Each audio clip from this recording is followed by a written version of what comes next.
السلام علیکم سامعین، ٹرینڈنگ افیئرس کے ساتھ میں ہوں محمد بلال۔ سامعین، آج حکومت پاکستان نے لاک ڈاؤن ختم کرنے کا اعلان کر دیا ہے۔ حکومت کے مطابق 9 مئی کو لاک ڈاؤن ختم کر دیا جائے گا۔ کیا آپ کو یہ حکومت کے فیصلے سمجھ آ رہے ہیں کہ حکومت کر کیا رہی ہے؟ ہماری حکومت کے پیچھے بیٹھی ہوئی کیبنٹ کی فوج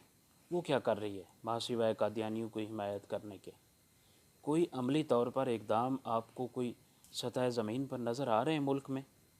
سامعین، آئیں ہم تھوڑی سی نظر مارتے ہیں کہ جب سے یہ عالمی وبا کورونا کی پاکستان میں پھوٹی ہے، اب تک حکومت نے کون سا کام یا کون سا الو سیدھا کیا ہے۔ سب سے پہلے آتے ہیں لاک ڈاؤن کی طرف۔ حکومت نے اس وقت لاک ڈاؤن کا اعلان کر دیا جب ہمارے پاس کورونا کے 1 2 3 4 5 10 یا 20 پیشنٹ تھے، اور اس وقت وہ سارے کے سارے پیشنٹ تقریباً ایران بارڈر پر تھے۔ اکا دکا ایک آدھ گلگت میں رپورٹ ہوا تھا، ایک آدھ اسلام آباد میں رپورٹ ہوا تھا، باقی سارے وہ زائرین تھے جو بارڈر پہ تھے، اور حکومت نے لاک ڈاؤن کا اعلان کر دیا۔ تمام انڈسٹریاں بند کر دیں، تمام سکول، کالجز، ادارے بند کر دیے، اور جو کہ وہ تعلیمی پیک ٹائم تھا تعلیم کے لیے، وہ سب بند کر دیے۔ اور حکومت کی یہ بونگیاں آپ ملاحظہ فرمائیں کہ حکومت نے اس وقت میں لاک ڈاؤن کر دیا جب ہمارے پاس 2 4 6 8 10 کیس تھے، اور وہ بھی لیمیٹڈ ایران کے بارڈر تک محدود تھے، یا جو باہر لوگ تھے وہ وہاں تک محدود تھے، اور حکومت نے اس وقت لاک ڈاؤن کیا۔ اس کے بعد یہ ہوا کہ جب زائرین وہاں سے لائے گئے، کیسے ان کو مس ہینڈل کیا گیا، کس حال میں ان کو وہاں رکھا گیا، میڈیا پہ باتیں آئیں کس حال میں وہ وہاں تھے، اور وہاں سے ان کی ویڈیوز آتی رہیں۔ وہاں سے جب ویڈیو آئیں تو میڈیا نے پریشر ڈالا، پھر بسیں بھر بھر کے یہاں پہ لائی گئیں، اور ان میں سے کچھ بھاگ گئے، کچھ رکھے گئے، اور انہوں نے باقی جو لوگ تھے ان کو انفیکٹڈ کر دیا۔ اس دوران جب آپ کے زائرین جتھوں کی اس میں اجتماع کی صورت میں بارڈروں سے آ رہے تھے، باہر سے لوگ آ رہے تھے، لندن سے، یو کے سے، یو ایس اے سے فلائٹیں جاری تھیں، وہاں سے سب لوگ آ رہے تھے، اس وقت بھی کوئی توجہ نہیں دی گئی۔ اس کے بعد تبلیغی اجتماع کو ہونے کی بھی اجازت دی گئی، اور اس کے بعد اب تک کے جو فگرز ہیں اس میں سب سے زیادہ انفیکٹڈ لوگوں میں سے تبلیغی جماعت کے لوگ ہیں، جنہوں نے آگے پھر اور لوگوں کو انفیکٹ کیا۔ تیسرے نمبر پر پی ایس ایل بھی جاری رکھا رہا جب کہ دنیا لاک ڈاؤن کی طرف جا رہی تھی، اور انہوں نے پی ایس ایل کو بھی جاری رکھا۔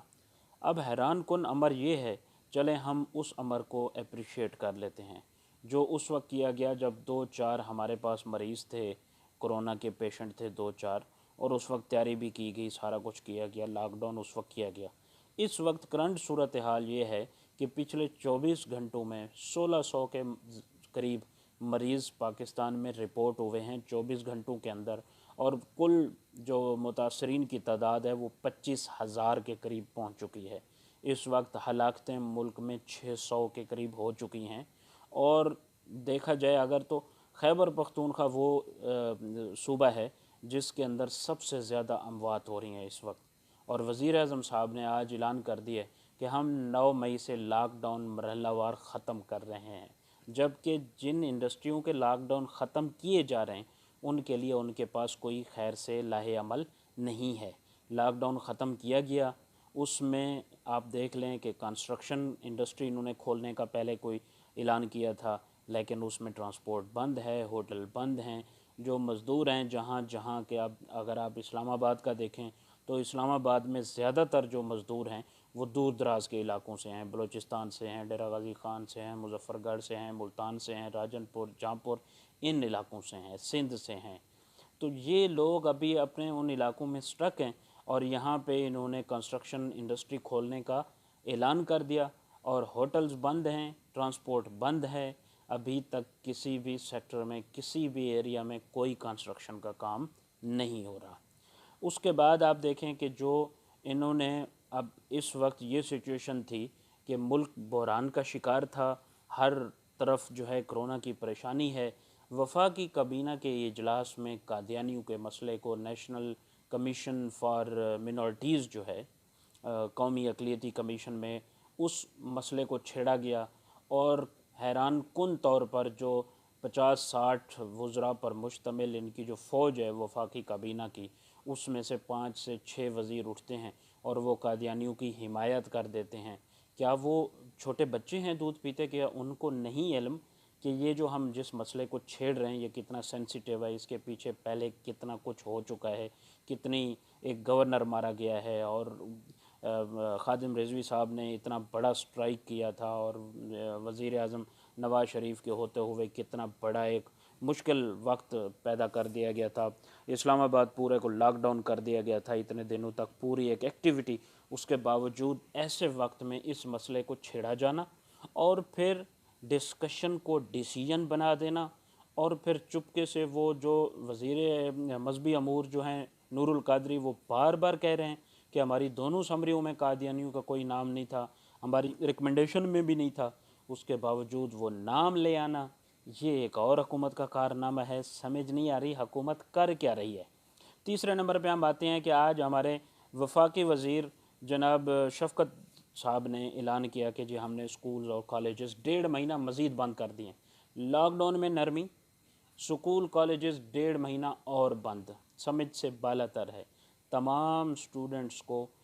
اگلی کلاسز میں پروموٹ کر دیا گیا ہے، لیکن اس کی ایس او پیز کیا ہوں گی ابھی تک اس میں کوئی نہیں۔ بچے پریشان، والدین پریشان، 9th کے بچے کیسے پروموٹ ہوں گے، 8th کے کیسے پروموٹ ہوں گے، 10th کے کیسے ہوں گے، یونیورسٹیز کے کیسے ہوں گے، جن کے آخری سیمسٹر ہیں ان کا کیا ہوگا؟ ابھی اس وقت تک اعلان پہلے اور لائحہ عمل کوئی آن گراؤنڈ موجود نہیں ہے۔ ہونا یہ چاہیے تھا کہ پہلے لائحہ عمل دیں، on ground on paper work کریں، ان کو ویب سائٹس پہ ڈالیں، سوشل میڈیا پہ دیں، میڈیا کو کاپیاں دیں، پھر آ کے اناؤنس کریں، لوگوں کو ساری معلومات میسر ہو۔ لوگوں کے پاس معلومات نہیں ہے۔ اس وقت سوشل میڈیا پہ ہجوم مچا ہوا ہے، بچے اپنے کوسچنز پوچھ رہے ہیں اسکولوں کا کیا بنے گا، اور سکولوں کے بارے میں جو ڈیسیجن لیا گیا ہے،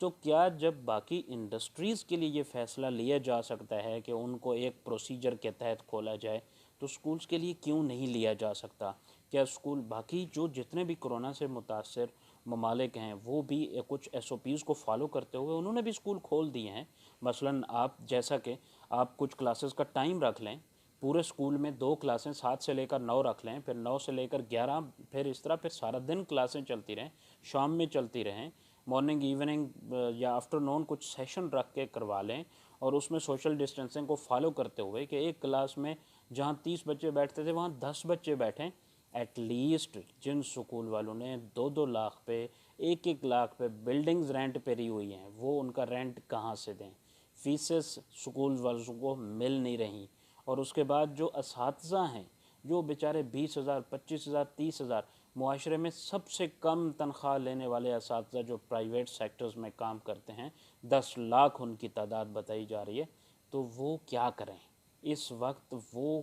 بھی پریشانی کا شکار ہیں، اور شفقت محمود صاحب نے اعلان کر دیا کہ جی ہم نے بچوں کو بس پروموٹ کر دیا، جو کہ یہ بہت بڑا کام ہو گیا، اور انہوں نے اس ڈیسیجن کو کہا بھی ہے کہ یہ ہمارا بہت بڑا ڈیسیجن ہے۔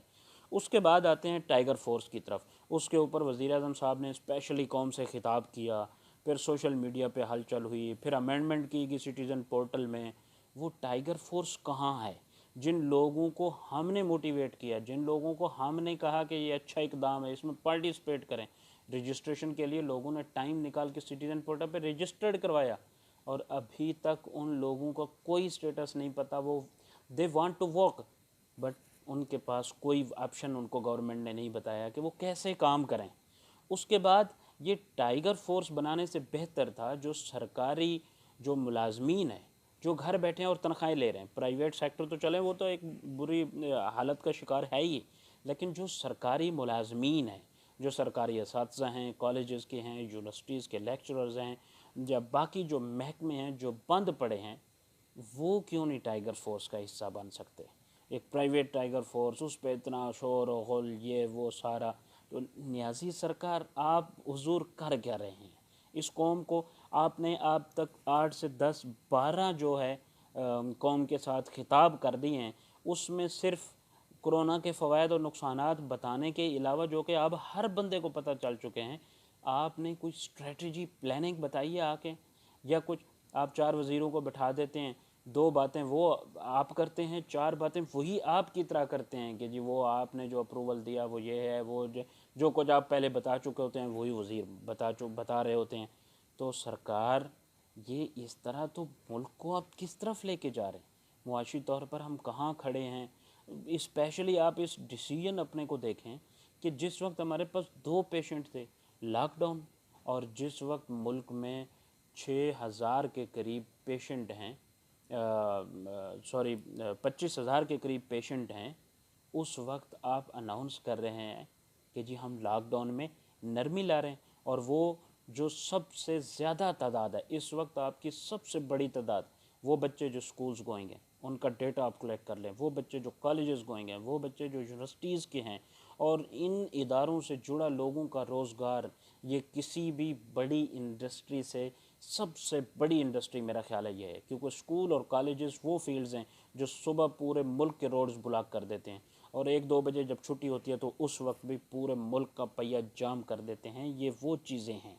ان کے اوپر آپ نظر ثانی کریں، سکول اور کالجز اور تعلیمی اداروں پر نظر ثانی کریں، اور اپنے ڈیسیجنز پر بھی نظر ثانی کریں۔ پتہ نہیں ایسا کیوں ہمیں لگ رہا ہے کہ آپ کوئی بہت بڑی